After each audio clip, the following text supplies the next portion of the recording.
I love it. Just cut off from that point.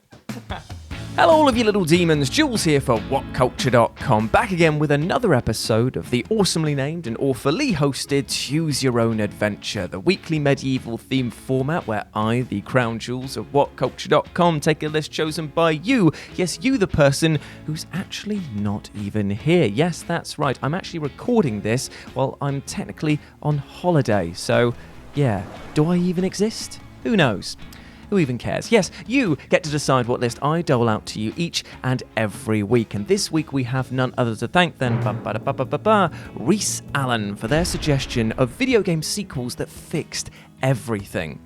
And here's the thing, when it comes to sequels, they're kind of like a hug from an old friend. You know what you're going to get, it means something because of the fact that you've been through a lot of adventures, and it's just very comfortable all around. And the best part about video game sequels is that the good ones address the issues of the original and say, hey, whoa, slow down, let's chill it out. Let's fix a few things. And these sequels that we're going to detail today, well, they are utter chef's kiss. So let's take a look at them. As I'm Jules, this is WhatCulture.com, and these are 8 video game sequels that fixed, well, just about everything. And you know the drill by now. Say hi to me here in the live chat, and also put your suggestions for next week's episode down in the comments section below. And with that, let's get on with the list. Number 8, Age of Empires 2, The Age of Kings. So in the grand halls of strategy video games, the Age of Empires series is definitely going to be sat near the head of the table, and with good bloody reason, because when it comes to brilliant masterminding and even more brilliantly brain not work backstabbing, then it definitely earns its place there, because it is amazing. This series really was a decadent dose of strategy and masterful outwitting, or at least it was if you were playing Age of Empires 2 onwards. You see, while the original game was a truly epic experience and something that really kicked the genre into high gear, it still fell a little short of what it promised. For example, while the game would tout a lot of empire building options, the real meat of the experience was found in the combat, and this somewhat alienated some players that were looking for a more constructive rather than destructive play session. Then Age of Empires 2 came onto the scene and pretty much just swept the original out of sight, out of mind, under the rug, out the door, see you later, pal, because the amount of improvements that it put into this game is so long that it would actually need its own video. Seriously, there are pages and pages of improvements and quality of life changes that they made that make this the definitive Age of Empires experience. So much so that when people actually say which is the best game in the franchise, they immediately point to Age of Empires 2. And in fact, many RTS players consider this game to be the greatest of the genre. It is, therefore, one of the greatest video games, and say it with me, kids, because we haven't done for a while, of all time! Nice.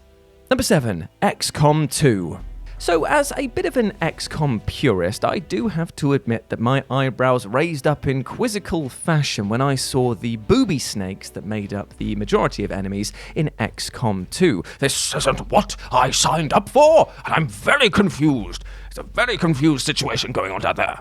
The angular design, the narrative that centered on the fact that you were actually failing to stop the alien invasion, and the move towards gameplay that carried intense time limits in each battle all felt, on paper at least, to be completely foreign to what I thought would make a brilliant XCOM title. But how wrong I was. James, how wrong was I? On a scale of 1 to 10, how wrong was I? 6. Oof, that is a high number. I didn't even know you could count that high.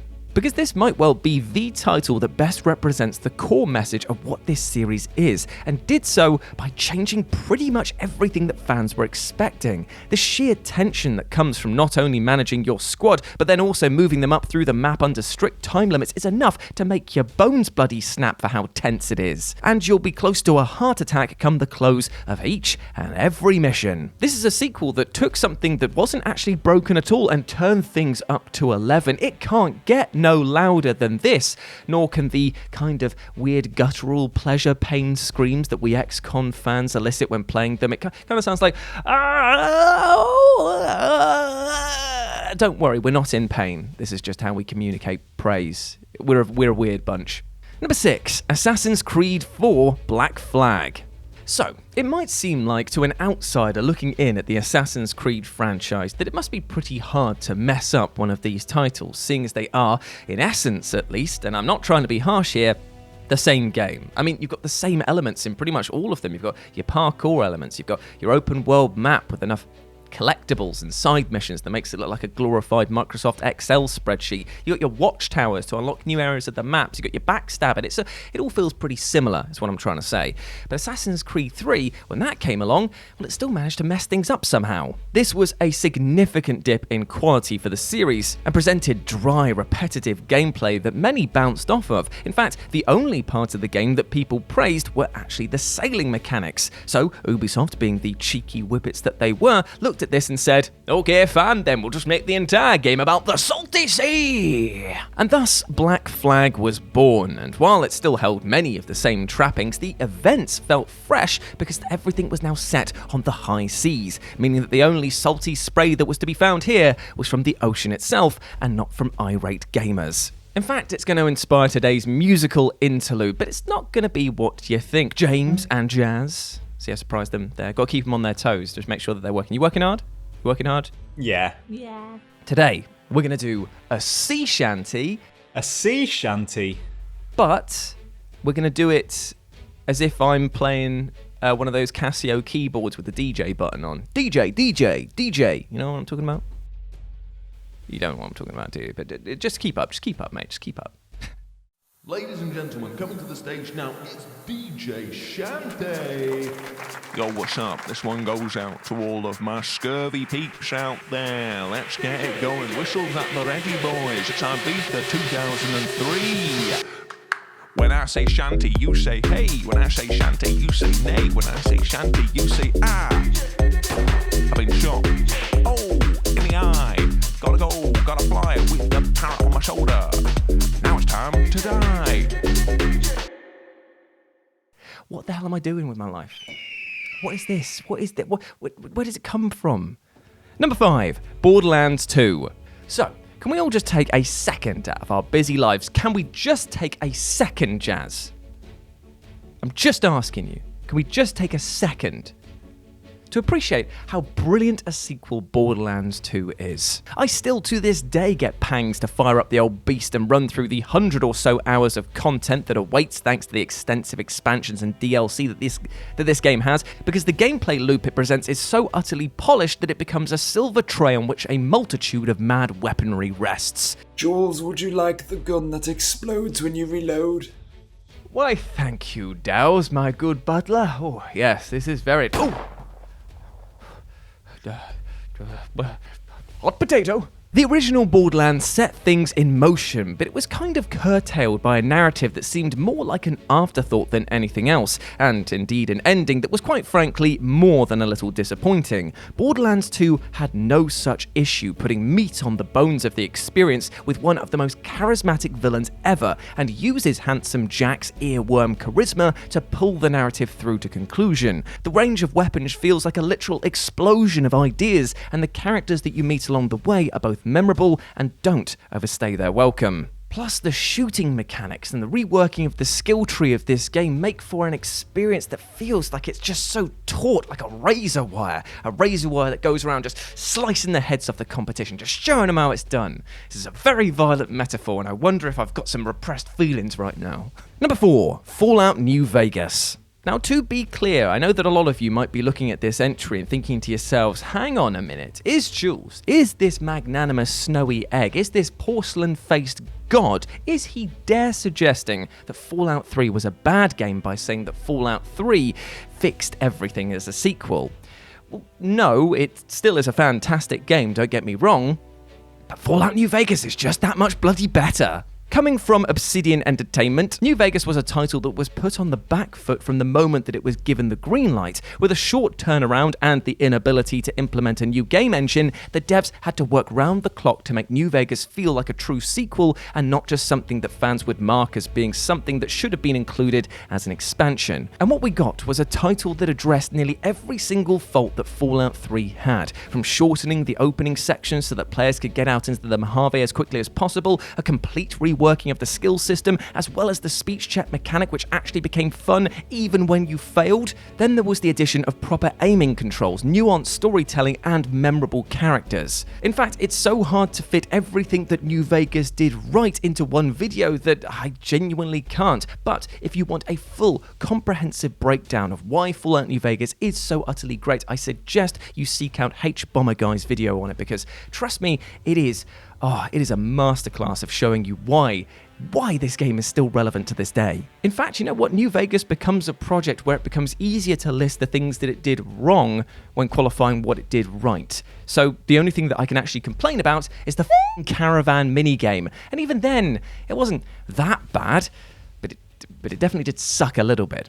Number 3, Jet Set Radio Future. So, I will always hold a very soft spot for Jet Set Radio Future for 2 major reasons. The first being that when I got this game, it was part of a bundle that was here in the UK for the original Xbox, and who doesn't love a free game? I mean, that's just a given. And secondly, it's because it is that bloody brilliant that I absolutely adore it. In fact, it makes my heart swell so bloody much that my cardiologist is constantly on speed dial. It is in every single way an improvement over the original, and that's not to say that Jet Set Radio was bad in any way, but the rather sluggish controls, smaller environments, and sometimes iffy camera work did curb the experience slightly each and every time it felt like it was about to start running at full speed. Jet Set Radio Future, on the other hand, fixes every single issue of the original, providing a huge selection of extensive levels to explore, a massive roster of characters, each with their own unique style and feel, and a brilliant mechanic where the more that you chain together tricks, the faster you go, meaning that if you want to get from A to B quickly, you're going to have to commit to huge combo lines.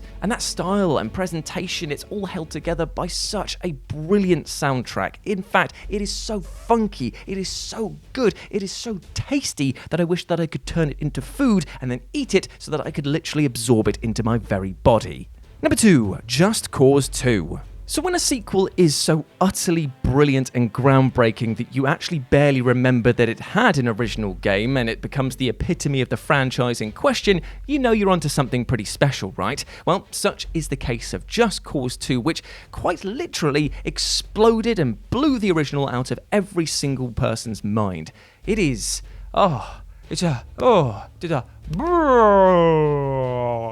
love this game. I love it. Love this game.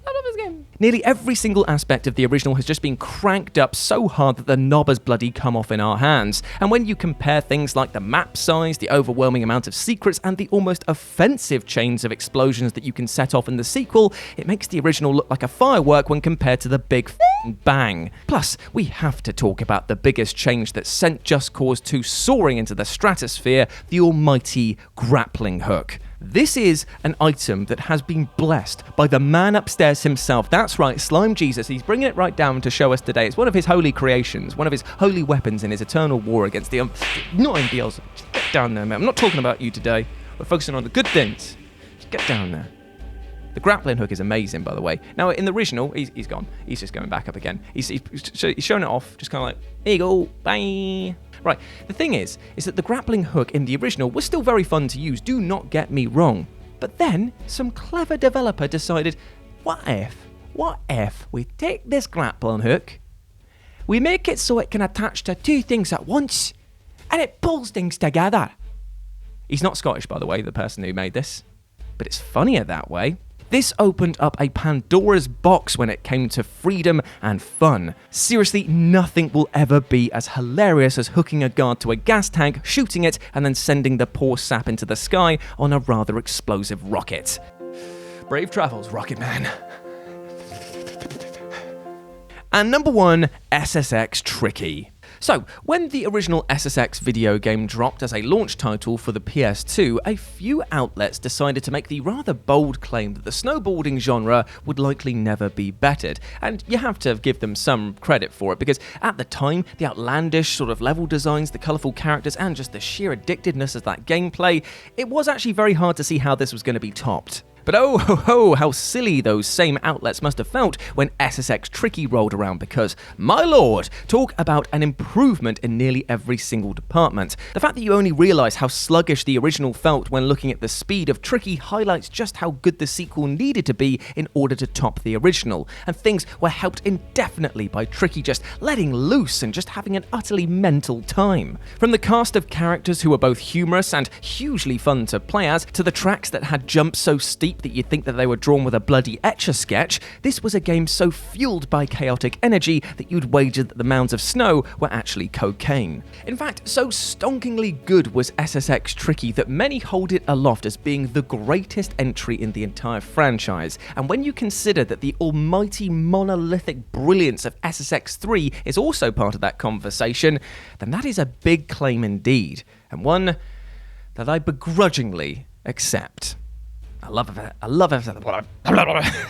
Just cut off from that point. And there we go, my friends. Those were 8 video game sequels that fixed everything. I hope that you enjoyed that, and please let me know what you thought about it down in the comments section below. As always, I've been Jules, so you can go follow me over on Twitter at RetroJ, or you can swing by Live and Let's Dice, that's Dice with a C, where I do all of my streaming outside of work here on YouTube and on Twitch. And at the moment, me and Mikey, we're going through a Dungeons & Dragons Dark Alliance playthrough, so if you'd like to come and experience that, you know where to find us, yes, salty sea dog. But before I go, I just want to say one thing. And first, I'm going to clear my throat. Nice. The one thing that I want to say to you, my friend, is that I hope that you're treating yourself well, with love and respect, because you goddamn well deserve that. And sometimes in our own lives, we can feel like we have to redo everything. We have to fix things. But you know what? Change doesn't happen overnight. It is a slow and gradual process. So don't beat yourself up for mistakes that you've made in the past. Instead, look forward to a future where you don't make them again, you don't surround yourself with people who put you in those situations, and that you can basically improve yourself to such a degree that you've learned from them. That's the most important thing, is to learn from your mistakes. Don't push them away and pretend that they never happened. Learn from them, become a better person, and move onwards, all right? You deserve the best. Right, well that's it for this week. Hope that you enjoyed it. Cannot wait to be back off my holiday and share some more zany times with you. But until then, I've been Jules. You have been awesome. Never forget that. And I'll speak to you soon. Bye.